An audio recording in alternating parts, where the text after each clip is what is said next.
Thank you বিগত 100 বছর ধরে নিজেদের ক্যারিয়ার গড়তে আমাদের উপর ভরসা রাখার জন্য। জর্জ টেলিগ্রাফ জীবন করে দেয়। ইস্টবেঙ্গল মোহনবাগান বাদ দিয়ে ভারতের ইতিহাস হবে না, ওদের ট্রফি জিততে হয়। ওখানে কেউ তো টাকা দিয়ে কর্মকর্তা হয় না, ওখানে ভোটে জিতে কর্মকর্তা হয়। আমাদের কনস্টিটিউশন বলে মাতালের একটা ভোট, সুস্থ লোকের একটা ভোট, গরিবের একটা ভোট, বড় লোকের একটা ভোট। আমি যতই গরিব হই, মুকেশ আম্বানির একটা ভোট, আমার একটা ভোট। ফুটবল প্রশাসক হওয়ার পর থেকে তো বহুদিন ধরে একটা ক্লাবকে আপনি মানে নিজের দায়িত্বেই বলা যায় পুরো মানে ক্লাবটাকে চালাচ্ছেন বহুদিন ধরে। চিরাগ, প্রয়াগ, এখন ইউনাইটেড স্পোর্টস। চিরাগ বা প্রয়াগ দুটোই আমাদের স্পন্সর ছিল, টাইটেল স্পন্সর ছিল। চিরাগ সেখান থেকে ক্লাবটার নাম ইউনাইটেড স্পোর্টস ক্লাব, চিরাগ ছিল টাইটেল স্পন্সর। আর তারপরে হ্যাঁ, তারপর প্রয়াগ হলো টাইটেল স্পন্সর। ব্যাপারটা হচ্ছে আমরা যখন ক্লাবটা নিই, এটা বেসিক্যালি অনেক পুরনো ক্লাব, 1927 সালের ক্লাব। ক্লাবটার নাম এভারেডি ছিল। আমরা ক্লাবটা নিই 5th ডিভিশনে। 5th ডিভিশনে মানে আমাদের সেক্রেটারি অলোকেশ কুন্ডু তখন ভাতৃসংঘ ক্লাব করতেন। ভাতৃসংঘ ক্লাব থেকে বেরিয়ে উনি এভারেডি ক্লাবটা নেন এবং এভারেডি তখন 5th ডিভিশন খেলে। তো 5th ডিভিশন চ্যাম্পিয়ন হয়ে 4th ডিভিশনে উঠলাম, 4th ডিভিশন চ্যাম্পিয়ন হয়ে 3rd ডিভিশনে উঠলাম। 3rd ডিভিশনে 1 বছর আটকে গেলাম, তারপরে পরের বছর 3rd ডিভিশনে থেকে আমরা 2nd ডিভিশনে উঠলাম। 2nd ডিভিশন থেকে 1st ডিভিশন বি গ্রুপ ছিল মনে হয়, তারপরে এ গ্রুপ, তারপরে প্রিমিয়ার, তখন সুপার ডিভিশন ছিল। সুপার থেকে আচমকা একবার ডিভিশন হলো যে এবার উপরের দিকে 9টা টিমকে নিয়ে মনে হয় প্রিমিয়ার ডিভিশন হলো। তো আমরা উপরের 9 ছিলাম, তো প্রিমিয়ারে থেকে গেলাম। লম্বা হিস্ট্রি, আর অনেক লম্বা হিস্ট্রি।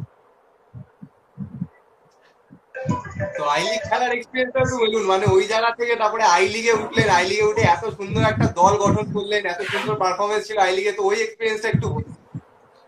আই লিগে মানে সত্যি কথা বলতে গেলে আই লিগ খেলা, তো আই লিগ 2nd ডিভিশন তখনকার দিনে এরকম ছিল না, অনেক কঠিন ছিল। আমরা আই লিগ 2nd ডিভিশন খেলার জন্য প্রথম কথা পয়সার জোগাড় করেছি।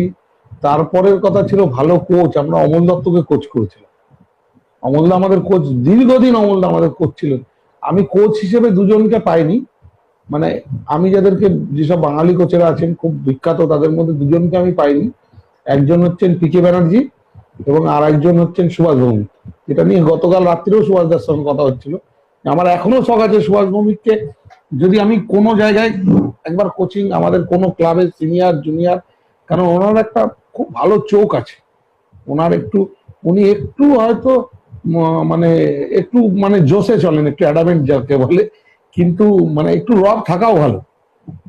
তো অমলদা ছিলেন দীর্ঘদিন কোচ, এবং যে বছর আমরা আই লিগে কোয়ালিফাই করি, আমাদের দুটো স্ট্রাইকার ছিল থিও এবং ফ্রান্সিস, এবং অমলদাই কোচ ছিলেন। অমলদা প্র্যাকটিস করিয়েছিলেন। শেষ মুহূর্তে অসুস্থতার জন্য অমলদা টিমের সঙ্গে যেতে পারেননি। সহকারী কোচ ছিলেন অঞ্জননাথ নিয়ে গেছিলেন। এবং আমাদের একজন স্ট্রাইকার ছিল সেই সময়, এখনো আমেরিকায় থাকা, লাইবেরিয়ান স্ট্রাইকার ছিল, থিওডোর সানডে রুবে। ও ওখান থেকে ফিরে এসে 1 বছর মোহামেডান খেলেছিল, মোহামেডানকে লিগে রানার্স করেছিল। এক্সিলেন্ট প্লেয়ার ছিল, এক্সিলেন্ট প্লেয়ার। ওই টিমটা ষষ্ঠী দুলে ছিল, গৌরাঙ্গ বিশ্বাস ছিল, খুব ভালো টিম ছিল। এক গাদা বাঙালি ছেলে, আপকামিং বাঙালি ছেলে ছিল, যেটা আজকের দিনে খুঁজে পাওয়া যায় না, একদম খুঁজেই পাওয়া যায় না। এক গাদা আপকামিং বাঙালি ছেলে, ভালো ফরেনার, এবং তার সঙ্গে আমরা খুব সময় দিয়েছিলাম টিমটার পিছনে, এবং টিমটা ফাইনালি আমাদের কোয়ালিফাই করেছিল আই লিগ। ইয়ান ল আপনাকে অ্যাপ্রিশিয়েট করেছে, বলেছে যে we need more people like Nawab sir in India. আরে ইয়ানকে তো অনেক ছোট থেকে চিনি, যখন ইয়ান ইন্ডিয়া খেলেছে তখন থেকে চিনি।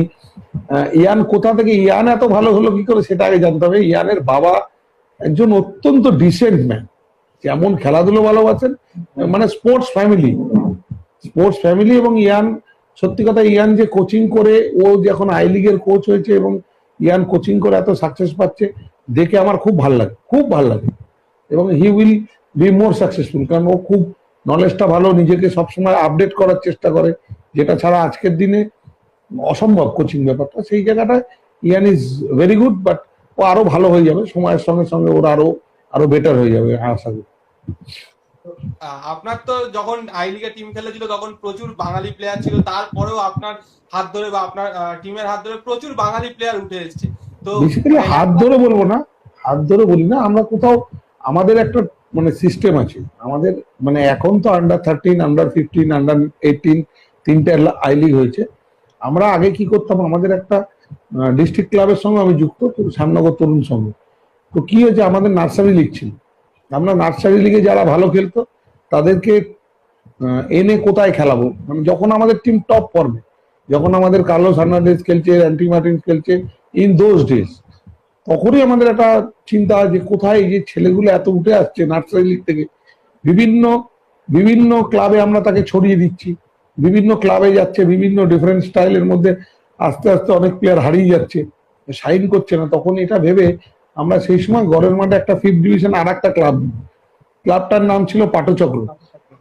ও কিছু পেমেন্ট ছিল না, খেলা জিতলে, ম্যাচ জিতলে 200 টাকা করে সবাইকে দেওয়া হবে আর মাংস ভাত খাওয়ানো হবে। কিন্তু কি করতাম, নার্সারি থেকে যে বাচ্চা বাচ্চা ছেলেগুলো উঠে এসেছিল তারা সবাইকে যে বেস্ট টিমটা রেখে দিতাম, তার মধ্যে সবাইকে একসঙ্গে রেখে তাদেরকে দিয়ে আমরা খেলতাম, যে তাদের একটা খেলার প্ল্যাটফর্ম, একই প্যাটার্নের কোচিংটা পাবে, একই কালচারের মধ্যে থাকবে। করতে করতে ওই পাটচক্র 5th ডিভিশন খেলতে খেলতে প্রিমিয়ার ডিভিশনে উঠে গেল। এবং আরো কিছু প্লেয়ারকে খেলাতাম, মানে যারা ধরো কোনো কারণে ইনজুরি হয়ে গেছে, ইনজুরির পরে রিহ্যাব হচ্ছে, রিহ্যাব হয়ে হয়তো লিগের শেষ পার্টে গিয়ে সুস্থ হতো, ওদের বলতাম যে আর 5টা ম্যাচ বাকি আছে, যা তুই গিয়ে এই টিমের হয়ে খেল। তো ওরা ম্যাচ প্র্যাকটিস পেয়ে যেত। আর তাছাড়াও কি হতো, এরকম করতে করতে পাটচক্র খেলতে খেলতে ওয়ান টাইম পাটচক্র একেবারে প্রিমিয়ার ডিভিশনে পৌঁছে গেল। এখনো পাটচক্র প্রিমিয়ার বি খেলে। তো আমাদের এখন আজকের দিনে যারা আন্ডার 18 খেলে বেরোয় তারা পাটচক্র খেলে, আর মানে 18, 19, 20, 21 অব্দি পাটচক্র খেলে। তার থেকে বেটার হলে ইউনাইটেড খেলে, তার মধ্যে যদি বাইরের কোনো ক্লাব নিয়ে নেয় সেটা তো ভালোই, তো আমরা ছেড়েই দিই। মনসই করলো ইস্ট বেঙ্গলে, মনকে গত বছরই আমরা ইস্ট বেঙ্গলে দিই, ইস্ট বেঙ্গল আমাদের সঙ্গে যোগাযোগ করেছিল, তো আমরা তখন মনকে ইস্ট বেঙ্গলের হয়ে দিয়েছিলাম। নিশ্চয়ই প্র্যাকটিসে ভালো পারফর্ম করেছে। তার আগের বছর এলকোর সঙ্গে কথা বলে আমরা আমি ওই লাকড়াকে নর্থ ইস্ট ইউনাইটেড সই করে দিই। হ্যাঁ, তো ও ওখানে পারফর্ম করেছে, একটু ইনজুরি প্রবলেম আছে, but those are the best boys. ওরা ভালো ছেলে, ভালো খেলে এবং খুব ভালো ক্যারেক্টার, সবচেয়ে বড় কথা একদম decent character. Hopefully they will be successful in future. তো এই বছর থেকে তো সিএফ এর এটা বয়স ভিত্তিক করে দিয়েছিল IFA 5th to 1st division অবধি। তো এটা কতটা মানে ভালো বা খারাপ আপনার বলে মনে হয়? এটা তো একটা নতুন চিন্তা ভাবনা ছিল, আমার মনে হয় করলে, যতক্ষণ হয়নি কিছু বলার নেই। এতে দেখো সবকিছু, একটা গ্লাসে যদি 8 গ্লাস জল রাখা হয়, তুমি দেখলে বলবে 8 গ্লাস ফাঁকা, আমি দেখলে বলবো 8 গ্লাস ভর্তি। তো যে ফাঁকা বলবে তার নেগেটিভ অ্যাটিটিউড, যে বলবে না না 8 গ্লাস জল আছে তার পজিটিভ অ্যাটিটিউড। ব্যাপারটা হচ্ছে যে নতুন একটা জিনিস করতে চেয়েছিল জয়দীপ, করলে আমার ধারণা দুটো একটা প্রবলেম হতো। অনেক একটু এজেড প্লেয়ার আছে যারা নিচের দিকে ডিভিশন গেলেও খেলে কিছু পয়সা পায়, তারা সেই পয়সাটা রোজগার করতে পারতো না, হয়তো কিছু ছেলেকে খেলা ছেড়ে দিতে হতো। আবার একটা ঘটনা হচ্ছে যে নিচের ডিভিশন গুলোতে প্রচুর ইউথ প্লেয়ারদের জন্য খুব হেল্পফুল হতো, বেঙ্গল ফুটবলের জন্য হেল্পফুল হতো। ওরা অনেক ম্যাচ প্র্যাকটিস পেত এবং ওরা এই লিগটা খেলে আস্তে আস্তে উঠে আসতে পারত। তো এই জায়গাটায় দাঁড়িয়ে আইএফএ সবই ঠিক করেছিল, কিন্তু একটা ডাটা ব্যাংক যদি করা যেত যে আমার কত ছেলে অ্যাকচুয়ালি 5th ডিভিশন থেকে নিয়ে 2nd ডিভিশনের মধ্যে কত ছেলে আছে যারা ওভারেজ হয়ে যাচ্ছে, তাহলে একটা কিছু করে একটা ব্যবস্থা করা, একটা ডিভিশন আরো কমিয়ে দেওয়া, যে করে তাহলে বোঝা যেত যে আমার সব ছেলেকে, আমার কথা হচ্ছে আমি বাংলার সব ছেলেকে প্রোভাইড করবো, ম্যাক্সিমাম ছেলেকে খেলার চান্স করে দেবো। এটা হচ্ছে আমাদের টার্গেট। আমরা যারা কলকাতায় ক্লাব করি তাদেরকে লাইমলাইটে আনবো, তারা তাদের জীবিকা করবে। তো আমার মনে হয় জিনিসটা হলে বোঝা যাবে কতটা ভালো খারাপ হবে। এখনো পর্যন্ত আমি ব্যাপারটা পজিটিভ। আমরা অনেকের সাথে ইন্টারভিউ করেছি, মানে যারা এখন ফুটবলার ছিল, কোচিং এ এসছে, যেরকম ইয়ান লয়ের সাথে করেছি, হাবিবুর রহমানের সাথে করেছি। তো সবাই বলছিল যে গ্রাস রুটের দিকে, মানে ফুটবলের ডেভেলপমেন্ট করতে গেলে গ্রাস রুটের দিকে খুব বেশি নজর দেওয়া দরকার। তো আপনি তো মোটামুটি আন্ডার 13, আন্ডার 18, এই আন্ডার 15 এগুলো তো করেছেন, মানে গ্রাস রুটেও কাজ হয়েছে। তো সেটা মানে কতটা জরুরি আপনার মানে দিক থেকে একটু যদি মানে এক্সপ্লেন করেন।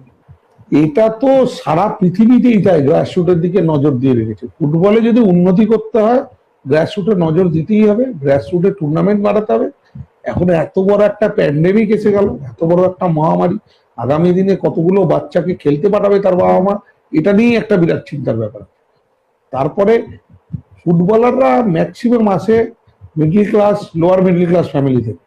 অভাবটা যেটা থাকে, খাবার থাকে না বাড়িতে, যে একটা অভাব থাকে না, অভাব থেকে একটা তাগিদ তৈরি হয়। খুব কম আছে খুব স্ট্যান্ডার্ড ঘরের ছেলে, তারা ফুটবল খেলে নিজেদের ক্যারিয়ার করতে পারছে, করতে পেরেছি। তার একটা কারণও আছে, বিশেষ করে ভারতবর্ষে। কারণ football is still not a lucrative job.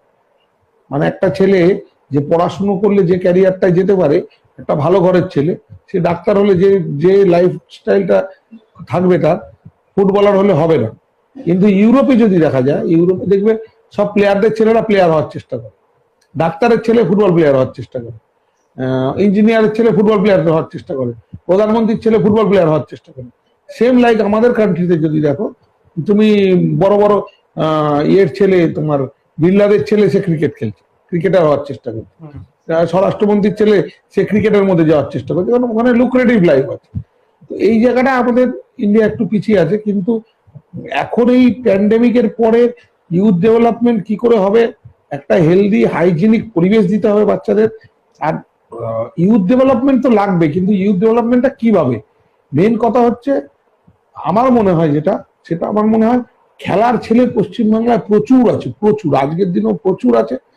তাদেরকে ঠিকঠাক স্কাউট করে, স্কাউটিংটা খুব ইম্পর্টেন্ট, তাদেরকে ঠিকঠাক স্কাউট করে যদি ক্লাবগুলো তাদের আন্ডারে নিয়ে আসে এবং একটা যদি ঠিকঠাক তাদের ট্রেনিং দেয়, যে ট্রেনিং থেকে তারা একটা মানে নিজেদের স্কিলটাকে ডেভেলপ করতে পারে, এই জিনিসটা যদি করা যায় তাহলে খেলার প্লেয়ারের অভাব হবে না। কিন্তু ইন দ্যাট কেস ক্লাবগুলোকে ফাইন্যান্সিয়ালি স্ট্রং হতে হবে। কারণ একটা উত্তর দিনাজপুর বা একটা জলপাইগুড়ি বা একটা শিলিগুড়ির থেকে একটা ছেলে এলে তাকে কলকাতায় রাখার ব্যবস্থা করতে হবে, কলকাতায় থাকলে তার থাকা খাওয়ার ব্যবস্থা করতে হবে। এই সমস্ত কিছু করার পরে তো তাকে ট্রেনিং দেবে, নইলে হবে কি করে? যার জন্য আমাদের এই কলকাতার ফুটবলের ইতিহাস দেখলে দেখা যাবে ম্যাক্সিমাম প্লেয়ার্স কলকাতায় যারা সাইন করেছে, they live in Calcutta or nearby district. কথায় বলে ফুটবলের সাপ্লাই লাইন না যে হাওড়া, উত্তর চব্বিশ পরগনা, দক্ষিণ চব্বিশ পরগনা, এটাই। তার একটা কারণ, বাঁকুড়া থেকে ছেলেটা প্র্যাকটিস করে থাকবে কোথায়, মুর্শিদাবাদ থেকে ছেলেটা আসবে, খেলবে, প্র্যাকটিস করবে, থাকবে কোথায়? ওদের ওখানে খেলার ছেলে কম নেই, আজকেও নেই। তুমি যদি দেখো, যদি এরকম ভাবেই হয়, এমএলএ দের থাকার জন্য হোস্টেল আছে, গার্লস হোস্টেল আছে, পড়াশোনার জন্য হোস্টেল আছে, ডাক্তারদের থাকার জন্য হোস্টেল আছে। সারা কলকাতায়, সারা পশ্চিমবাংলায় এত খেলাধুলোর ক্রেজ থাকা সত্ত্বেও তুমি দেখবে প্লেয়ার্স হোস্টেল বলে কিছু। আপকামিং প্লেয়াররা এসে থাকবে কোথায়? তারা থাকবে হয় তোমার বাড়ি, হয় কোনো কর্মকর্তার বাড়ি, নয় একটা ছোট মেয়ে, সেখানে 6 জন 7 জন 8 জন 10 জন ভাড়া করে কোনো রকমে থাকবে। কিন্তু একটা প্লেয়ার্স লোকে পয়সা দিয়েই থাকতো। আজকে যদি আমাদের একটা প্লেয়ার্স হোস্টেল থাকতো, 10টা ক্লাব হয়তো 10টা করে বেড দিয়ে নিত। কিন্তু সেই হোস্টেলটা নেই বা কেউ ভাবেও নি, মানে ভাবেনি, মানে এখানে ভাবেনি, এটা দুঃখের। গুজরাটে ভাবেনি, এটা দুঃখের না, কারণ ওখানে খেলাধুলো কেউ পছন্দ করে না, ওখানে সবাই ব্যবসা করে। আমাদের এখানে পশ্চিমবাংলায় যে এত খেলাধুলোর জনপ্রিয়তা, এত সরকার এসছে, এত সরকার গেছে, কেউ কখনো ভাবেনি যে একটা প্লেয়ার্স হোস্টেল করা যায় নাকি। অনলি ফর প্লেয়ার্স যারা কলকাতায় ট্রেনিং নিতে খেলতে আসবে, তারাই থাকতে পারবে, আর কেউ থাকতে পারবে। আমি কোনো ইউথ হোস্টেলের কথা বলছি না, আমি প্লেয়ার্স হোস্টেল। অ্যাথলিট এলেও পারবে, ফুটবলার এলেও পারবে, হকি খেলতে গেলেও পারবে, ক্রিকেট খেলতে গেলেও পারবে। এটা মনে হয় ভাবার সময় ছিল। তো যাই জন্য দূরের ডিস্ট্রিক্টের ছেলেগুলো বেশি স্কোপ পায়নি। অনেক ভালো ভালো ছেলে কলকাতায় এসে সাইন করতে পারো, যারা করতে পারেনি। যদি এটা আমার মানে পার্সোনাল অভিমত একেবারেই, তো আমার মনে হয় ফেসিলিটিস এর অনেক অভাব আছে। এখন ক্লাবগুলো চিন্তা করছে, আমাদের খুব স্বল্প ক্ষমতার মধ্যেও আমরা চিন্তা করছি যে কি করে করা যায়। আমরা একটা থাকার ব্যবস্থা করেছি এবং আমরা সেই থাকার ব্যবস্থাটা কল্যাণীতে করেছি। কল্যাণীতে ওখানকার যিনি main adviser to chairman doctor Nilimesh Roychowdhury, তিনি নিজেও একজন ক্রীড়াপ্রেমী লোক, উনি আমাদের প্রচুর সাপোর্ট করেন। তো দিয়ে আমরা ওখানে আমাদের মেস টাইপের করেছি, মেসে সব প্লেয়াররা থাকে এবং ওখানে আমরা একটা যেটা এখন চলছে কমিউনিটি কিচেন, ওটা আমাদের নিজস্ব একটা কিচেন আছে। আমরা বাইরে থেকে খাবার টাবার কিনে খাওয়াই না, ওখানে রান্না হয়, থাকা খাওয়া বসা সমস্ত কিছু জায়গা আছে এবং প্র্যাকটিস করি। যার জন্য বিগত 2-3 বছর ধরে আমাদের জুনিয়র টিমে দূর দূরান্তের ছেলেরা এসে খেলার সুযোগটা পাচ্ছে। রিসেন্টলি তো হ্যাঁ বলুন। হ্যাঁ বলুন। না, যেটা বলছিলে যে ইউথ ডেভেলপমেন্ট করতে গেলে সবার আগে যেটা দরকার যে কলকাতার ম্যাক্সিমাম ক্লাবকে এর মধ্যে ইনভলভ হতে পারে। সবাইকে ইস্ট বেঙ্গল মোহনবাগান ভাবলে হবে না, ওরা তো বড় ক্লাব, ওরা heritage club. East Bengal Mohun Bagan এটিকে ওদের কথা বললাম না, ওরা বড় ক্লাব, হেরিটেজ ক্লাব, ওর একটা বিশাল জনসমর্থন আছে, বিশাল জনসমর্থন। ওরা মানে আগেই জমিদারের ছেলে। ওই ক্লাবটা যদি আমি চালাতাম আমি তো নিজেকে প্রাউড ফিল করতাম, এটা এত বড় ক্লাব। কিন্তু ব্যাপার হচ্ছে সেই তুলনায় দেখতে গেলে ওরা ইউথ ডেভেলপমেন্ট কিছু করতে পারে না, আরো অনেক বেশি করা উচিত ছিল। যেটুকুনি করেছে আরো অনেক বেশি করা উচিত ছিল। এরা বড় ক্লাবগুলো ভাবতেই পারতো, বা আমাদের এখানে ক্লাবগুলো ভাবতেই পারে যে আমরা ইউথ ডেভেলপমেন্টে মেনলি বেঙ্গলি ছেলেদের আমরা প্রাধান্য দেবো। কারণ ইউথ ডেভেলপমেন্ট তো কেউ চ্যাম্পিয়ন হওয়ার জন্য হয় না। আমি মণিপুর থেকে 4টে প্লেয়ার, এখান থেকে 4টে প্লেয়ার, ওখান থেকে 2টো প্লেয়ার আনার থেকে আমি যদি একটা বাঙালি প্লেয়ারকে তুলে আনতে পারি, সেটা আমাদের কাছে বেশি স্যাটিসফ্যাক্টরি। তো আমরা যখন এই বিভিন্ন একাডেমির ভিডিও করতাম, তো আমাদেরকে বেশ কয়েকজন মানে দূর দূরান্তে বাঁকুড়া থেকে বেশ কয়েকবার 2-3টে একাডেমি আমাদেরকে ফোন করেছিল, করে তারা বলছিল যে দাদা আপনারা আমাদের এখানে আসুন, আমাদের এখানে কিছু কিছু খুব ভালো মানে প্লেয়ার আছে যাদেরকে কলকাতার ক্লাবটা কোনোভাবে এখানে আসে না স্কাউট করতে, তো তারা সুযোগ পায় না কলকাতার টিমগুলোতে। মানে কলকাতা যারা বড় ক্লাব আছে, ধরুন আপনি যেরকম যাচ্ছেন স্কাউট করছেন, কিন্তু অন্যান্য ক্লাবগুলো সেই মানে ইন্টারেস্টটা দেখায় না। এটা কিন্তু ইন্টারেস্টের থেকে বড় কথা হচ্ছে, ইন্টারেস্ট দেখানোর থেকে বড় কথা হচ্ছে যে মানে ইন্টারেস্টের থেকে বড় কথা হচ্ছে যে অনেকেরই আর্থিক সামর্থ্য নেই। আমাদেরও আর্থিক সামর্থ্য খুব কম, কিন্তু আমাদের হয়তো একটু বেশি ইচ্ছা আছে বলে আমরা চেষ্টা করছি। মেন যে ক্লাবগুলো, সেই ক্লাবগুলোর মধ্যে দেখো ইস্ট বেঙ্গল মোহনবাগান, মোহামেডান স্পোর্টিং ফুটবলের স্বর্ণ যুগে, এখন তো ফুটবলের স্বর্ণ যুগ না, ফুটবল বেঙ্গল ফুটবল আমি বলছি কোমায় চলে গেছে মৃত্যুর আগেস্টে। হ্যাঁ, তো ফুটবলের স্বর্ণ যুগে ওরা যদি মনে করতো প্রত্যেকটা জেলায় ওদের একটা করে ব্রাঞ্চ করে দিত ক্লাবের, আজকে ওদের মেম্বার যা আছে তার 500 গুণ বেশি হতো। আজকে ওদের কাছে প্লেয়ারের স্টক অনেক বেশি হতো, কারণ মোহনবাগান ইস্ট বেঙ্গল সবাই চায়। কিন্তু ওরা কলকাতা কেন্দ্রিক ছিল, তখনকার যারা চালাতেন তারা তাদের দৃষ্টিভঙ্গিতে দেখেছেন এবং ওরা কলকাতা কেন্দ্রিকই থেকে গেছে। কিন্তু আজকের দিনে তো যেহেতু প্লেয়ারের সাপ্লাইটা কমে গেছে, তাই যত প্লেয়ার বাঙালি ছেলেকে মানে গ্রাম বাংলা বলবো না, জেলার থেকে তুলে আনা যায় তত। এবং এই কথাগুলো সত্যি যে বাঁকুড়ায় ভালো প্লেয়ার আছে। আমরা একটা রিসেন্টলি একটা প্রোগ্রাম করছিলাম, স্কাউটিং প্রোগ্রামটা দেখেছো হয়তো তোমরা, তারার খোঁজে, মানে সার্চ অফ ফিউচার স্টার্স। আমরা আলিপুরদুয়ারে খুব ভালো প্লেয়ার পেয়েছি, আমরা শিলিগুড়িতে ভালো প্লেয়ার পেয়েছি, আমরা জলপাইগুড়িতে ভালো প্লেয়ার পেয়েছি, আমরা সব জায়গাতে পেয়ে মানে আমরা একটা লিস্ট করে সমস্তটা করেছিলাম। এবং কিছু কিছু এমন আউটস্ট্যান্ডিং প্লেয়ার যাদের বাবা মারও খুব ভালো স্ট্যান্ডার্ড ঘরের ছেলে, মানে একটা আলিপুরদুয়ারে একটা 12-13 বছরের একটা ছেলে খেলতে এসেছিল, মানে ওই বাপায়ের মেসি বলি না খেলা দেখলে, বাপায়ের ছেলেটা 3-4 জনকে কাটিয়ে গোল করছে, যে বলটা পাচ্ছে ওটাই গোলে ফিনিশ করছে। এবং বাবা সম্ভবত ডাক্তার ওখানকার, বা বাবা ইঞ্জিনিয়ার, এরকম কিছু খুব ভালো স্ট্যান্ডার্ড ঘরের ছেলে। কিন্তু দুঃখ হয় যে এই ছেলেটা কোনোদিন কলকাতার মূল পর্বে খেলতেই আসতে পারে, তাকে আনবে কে, তার দায়িত্ব নেবে কে? আর এই মুহূর্তে যে পজিশন হয়ে গেল, তো আগামী দিনটাই বড় ভয়ঙ্কর। কিন্তু আমি এটা শিওর যে ওরা যেটা বলেছে এটা ঠিক, বাঁকুড়া বা দূরবর্তী জেলাগুলোয় ভালো প্লেয়ার আছে, তারা উপযুক্ত সুযোগ পায় না। সৌনক রয় ইনফ্রাস্ট্রাকচার নিয়ে আপনাকে একটা কোয়েশ্চেন করেছে, বলছে যে ক্যালকাটা লিগের লোয়ার ডিভিশনে যে অবহেলায় প্লেয়াররা খেলে, limited water, no doctor, bad field condition, তো এগুলো নিয়ে কোনোদিন প্রশ্ন ওঠেনি? একমত, আমি ওর সঙ্গে একমত, একদম একমত। ও যা বলেছে ঠিক বলেছে। এগুলো নিয়ে প্রশ্ন করার থেকেও বড় কথা হচ্ছে আইএফ এর লিমিটেড ক্যাপাসিটি, ক্লাবগুলোর লিমিটেড ক্যাপাসিটি। এইখানে ক্লাবগুলোকে আইএফএ কে সবাইকে একটু করে অগ্রসর হতে হবে। সবাই আমি 2 পা এগোবো, ও 2 পা এগোবে, সেন্ট্রালাইজ সিস্টেম হবে। আগে অ্যাম্বুলেন্স থাকতো না, এখন ময়দানে অ্যাম্বুলেন্স থাকে। জলটা ক্লাবগুলোকে ব্যবস্থা করতেই হবে। ফুটবল খেলতে গেলে একটু ভালো খাওয়ার জল, ভালো টিভি। তবে সৌনক যে প্রশ্নটা করেছে, প্রশ্নটার সঙ্গে আমি একমত, সৌনক ঠিক বলেছে।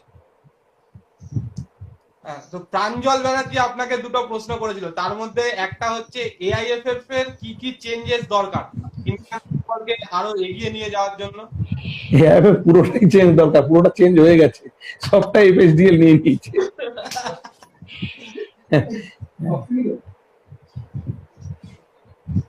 এআইএফএফ এর কি চেঞ্জ দরকার আমার পক্ষে বলা মুশকিল। তবে AIFF is made of state associations AIFF এর ক্লাবের প্রতি একটা সহানুভূতি থাকা দরকার।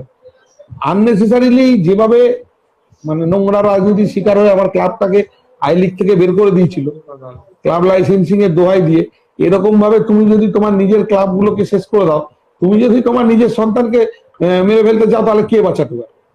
তো আমি বিশ্বাস করি যে এআইএফএফ কে আজকে এফএসডিএল একটা লিগ চালাচ্ছে, এআইএফএফ জাস্ট নামই আছে, এফএসডিএল সব। তো এআইএফএফ কে ভাবতে হয়, এআইএফএফ যদি নিজের ক্লাবগুলোকে বাঁচিয়ে রাখতো, নিজের লিগটাকে স্ট্রং করতো, তাদের হয়তো টাকা পয়সার সমস্যা ছিল, কিন্তু ব্যাপারটা হচ্ছে যে মানে যা করার আছে অনেক করার আছে, এআইএফএফ এর তরফে অনেক কিছু করার আছে, অনেক কিছু করতে পারে, পেরেন্ট বডি চাইলে অনেক কিছু হয়।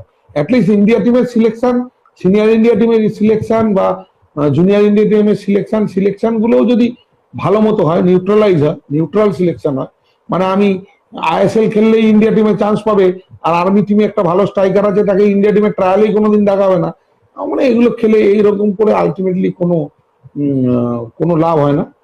তো এখন এআইএফএফ তো পেরেন্ট বডি, ওরা যেটা করবে সেটাই সেটাই আমাকে মেনে চলতে হবে।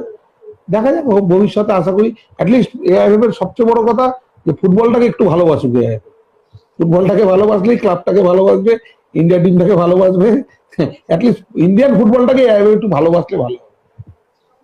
ইয়ানলা আবার একটা কমেন্ট করেছে যে I would love to coach United Sports sometime in future.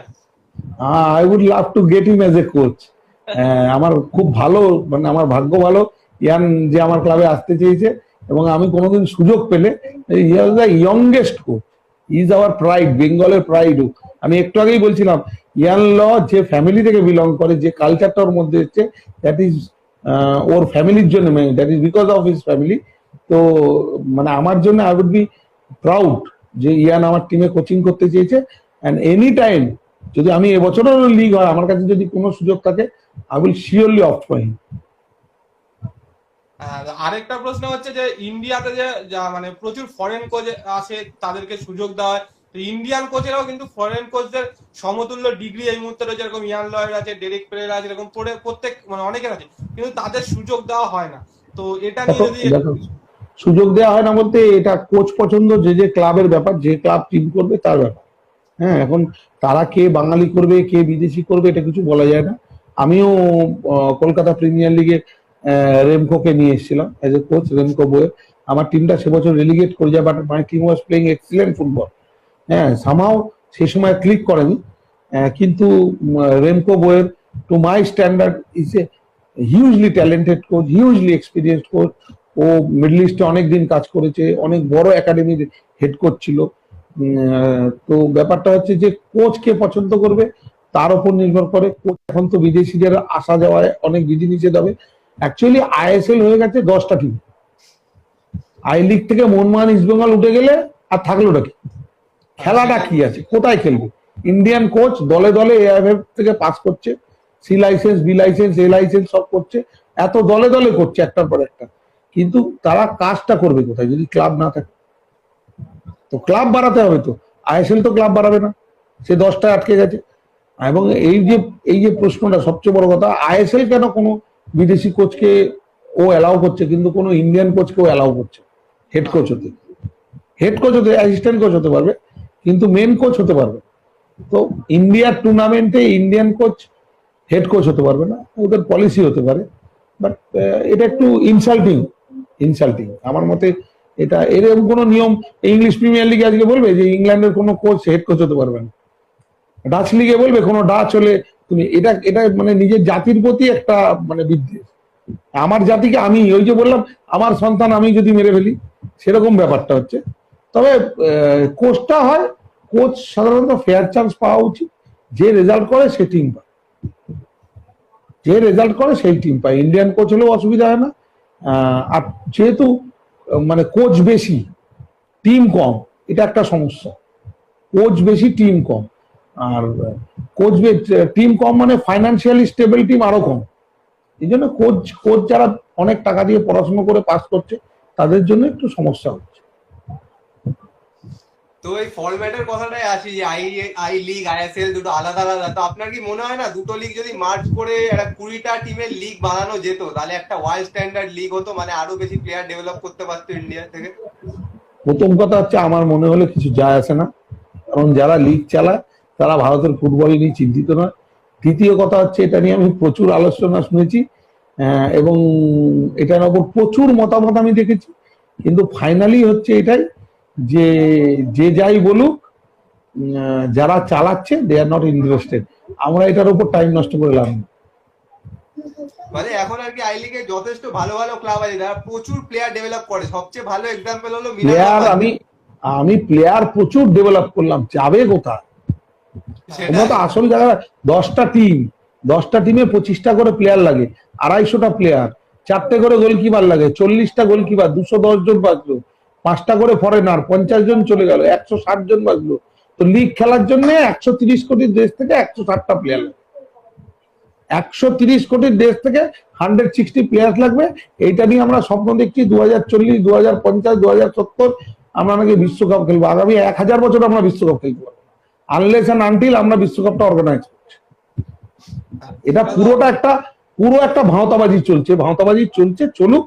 এই ব্যাপারে আমার কিছু বলার বক্তব্য নেই, কারণ আই এম স্মল ফিশ, আমি এত কিছু জানি না, আমার জ্ঞানও কম, নলেজ কম আছে। কিন্তু যারা চালাচ্ছে they are not interested about Indian football. কারণ এটা যেটা আপনি বললেন যে আমরা 100 বছরেও ওয়ার্ল্ড কাপ খেলতে পারবো, যেরকম ওয়ার্ল্ড কাপের মানে স্কোয়াডে ছিল অদ্রিজা সরকার, আপনি তো জানেনই। তো ও দেখলাম হ্যাঁ মানে খাবার দাবারের ও মানে না সেটা আইএফ এর ভাইস প্রেসিডেন্ট আছেন শ্যামলদা নিজেও কিছু ব্যবস্থা করেছেন। যদি এইসব জুটে যাবে বেঙ্গলে, এগুলোর অসুবিধা হবে না, বেঙ্গলে এগুলো জুটে যাবে। এটা তো করছে, কেউ না কেউ ঠিক করে দেবে। বেঙ্গলে প্রচুর লোক খেলা ভালোবাসে, আজকে আমার বাড়ির পাশে হলে আমি করে দিতাম, তোমার বাড়ির পাশে হলে তুমি করে দিতে, কেউ না কেউ ঠিক জুটে যাবে। কিন্তু এই টোটাল ডেভেলপমেন্টের ব্যাপারে কথা বললে তখন লোক পিছিয়ে যাবে। সেটাই। তো এই কোচের ব্যাপারে বলতে ইন্ডিয়ান কোচেদের সুযোগ দেওয়া হয় না। আমরা দেখি যে ইস্ট বেঙ্গল বা মোহনবাগানের মতো বড় টিম গুলো একটুখানি ইস্ট বেঙ্গল, আমি একটা কথা বলি, আমাদের আলোচনায় ইস্ট বেঙ্গল মোহনবাগানকে যত কম রাখা যায় তত ভালো। ইস্ট বেঙ্গল মোহনবাগান, আমি কেন বলছি east Bengal Mohun Bagan heritage team, big teams. আমাদের ভারতবর্ষের ইতিহাস আর ইস্ট বেঙ্গল মোহনবাগান একসাথে। ইস্ট বেঙ্গল মোহনবাগান বাদ দিয়ে ভারতের ইতিহাস হবে না। ওদের ট্রফি জিততে হয়, ওরা পাড়ার ম্যাচ খেললেও চ্যাম্পিয়ন হতে হয়, প্র্যাকটিস ম্যাচেও জিততে হয়। আর ওরা এই জায়গাটায় কম্প্রোমাইজ করতে পারবে না, করতে পারবে না। সুতরাং সেই জায়গায় দাঁড়িয়ে আমরা ইস্ট বেঙ্গল মোহনবাগানে ওদেরকে জেতার জন্য যা করার দরকার সেটা করতে হবে। ওদের জন্য যদি জেতার জন্য ফার্গুসনকে আনতে হয়, ওর যদি পয়সায় পারমিট করে, ওদেরকে সাপোর্টারকে দেখাতে হবে যে আমি ফার্গুসনকে এনেছি, তাও ভাই দেখো আমি কিছু করতে পারছি না, আমি কি করবো বলে। ওখানে কেউ তো টাকা দিয়ে কর্মকর্তা হয় না, ওখানে ভোটে জিতে কর্মকর্তা। তো আমাকে মেম্বারদের জবাবদিহি করতে হয়। ইস্ট বেঙ্গল মোহনবাগানের সঙ্গে এইসব আইএসএল ফাইএসএল এইসব যারা নতুন টিম উঠেছে এদের সঙ্গে কোনো তুলনা করলে হবে না। হ্যাঁ, হিস্ট্রি বলে একটা কথা আছে, হিস্ট্রিতে ইস্ট বেঙ্গল মোহনবাগান ছাড়া হিস্ট্রি হবে না অনেস্টলি। তো ওদের তো সবসময় জিততে গেলে মানুষ কম্প্রোমাইজ করতে পারে না, কোয়ালিটিতে কম্প্রোমাইজ করতে পারে না। প্লাস তাদের মেম্বার, সাধারণ মানুষ, সাপোর্টারদের অনেক জবাব দেওয়ার থাকে। কিন্তু বাকি অনেকেই কেউ দেয় না। ন্যাশনালেও অনেক ইন্ডিয়ান কোচ আছে, অনেক যোগ্য কোচ আছে, আবার ইন্টারন্যাশনালেও অনেক যোগ্য কোচ আছে। কিন্তু আমাদের ক্লাব কমে গেছে, ক্লাব নেই। ক্লাব থাকলে আরো অনেক বেশি কোচেরা চাকরি দেবে। ক্লাব কমে গেছে, মানে ডিপ ব্র্যান্ড হয়ে গেছে আর কি, প্রচুর ক্লাব। লাস্ট আমরা দেখেছি কত ভালো ভালো গোয়ার এতগুলো ক্লাব ছিল, অনেক সব ডিপ ব্র্যান্ড হয়ে যাচ্ছে আস্তে আস্তে। কে ভাবছে? আরে তুমি ভাবছো, আর কি ভাবছো? সেটাই হলো তুমি ভাবছো, আর কি ভাবছে? এরপর আইএসএল ইস্ট বেঙ্গল মোহনবাগান ঢুকে গেলে সাপোর্টাররা, ম্যাক্সিমাম সাপোর্টার যারা আছে, যারা বাংলার ফুটবল প্রেমী, তারা তো সবাই খুশি হয়ে যাবে, সবাই ভুলে যাবে সালগাঁওকারের কি হিস্ট্রি আছে, ডেম্পোর কি হিস্ট্রি আছে। ওরা তো ইন্ডিয়ান কোচ নিয়ে কাজ করতো, ডেম্পো তো কত বছর আনন্দ গোলাসও করছিলেন। ওদেরকে তো লোক তো আস্তে আস্তে ভুলে যাবে, লোক চলে যাবে। যেটা এখন তো এমনি যেটা চোখে দেখা যায় সেটাই লোকে মনে রাখতে পারে। 7 দিন আগের খবর আজকে জিজ্ঞেস করলে বলতে পারে। ভিজিবল দুনিয়া, দিকে মনটা বেশি চলে যাচ্ছে। স্বাভাবিক, খুব স্বাভাবিক। তবে ওরা আইএসএল এ গেলে, এটা আইএসএল এর এতগুলো টিম, কটা টিম আন্ডার 13, আন্ডার 15 খেলে? তো আইএসএল যেভাবে চালাচ্ছে ওরা হয়তো আস্তে আস্তে ওরাও, তুমি ভাবো আজকে আমার টিম আন্ডার-18 কোয়ালিফাই করেছে, এটিকে কোয়ালিফাই করেছে। আন্ডার-18 একটা ইউথ লিগ এআইএফএফ চালাচ্ছে, আর একটা ইউথ লিগ এফএসডিএল চালাচ্ছে, সেখানে চেলসি টিম আসছে। ভাবো কালকের দিনে আমার একটা প্লেয়ার সে আমার কাছে কেন থাকবে, সে তো চাইবে যে আমি চেন্নাইন এফসিতে খেলি, কারণ চেন্নাইন এফসি চেলসির সঙ্গে খেলবে। তার মানে কি, তুমি একটা দেশের মধ্যে গরিব বড় লোকের একটা প্রভেদ করে দিচ্ছ, যেটা আমাদের কনস্টিটিউশন সাপোর্ট করে না। আমাদের কনস্টিটিউশন বলে মাতালের একটা ভোট, সুস্থ লোকের একটা ভোট, গরিবের একটা ভোট, বড় লোকের একটা ভোট। আমি যতই গরিব হই, মুকেশ আম্বানির একটা ভোট, আমার একটা ভোট। কিন্তু এই যে খেলাটা যেখানে চলে যাচ্ছে, তাতে হচ্ছে তোমরা শিডিউল কাস্ট, তোমরা গরিব মানুষ, তোমরা ভাই আলাদা খেলো, যেখানে পারো খেলে নাও, আমরা ভাই বড় লোক ক্লাব, বড় লোকের জন্য আলাদা খেলা। এই যে এটা হচ্ছে, জানি না এটা হয়তো ভারতবর্ষের ফুটবল আগামী দিনে উন্নতি হবে। আরো কিছু ক্লাব আমাদের মতো যারা করছে তারা আস্তে আস্তে সরে যাবে, দূর করে কি লাভ, বেরিয়ে যাবে। তারপরে তাদের শূন্যস্থান পূরণ করতে আবার যদি কেউ আসে ভালো। সেটাই, কারণ আমরা মানে কলকাতা ময়দানে সিএফএল এর সময় প্রচুর ঘুরেছি এবছর, গত বছর।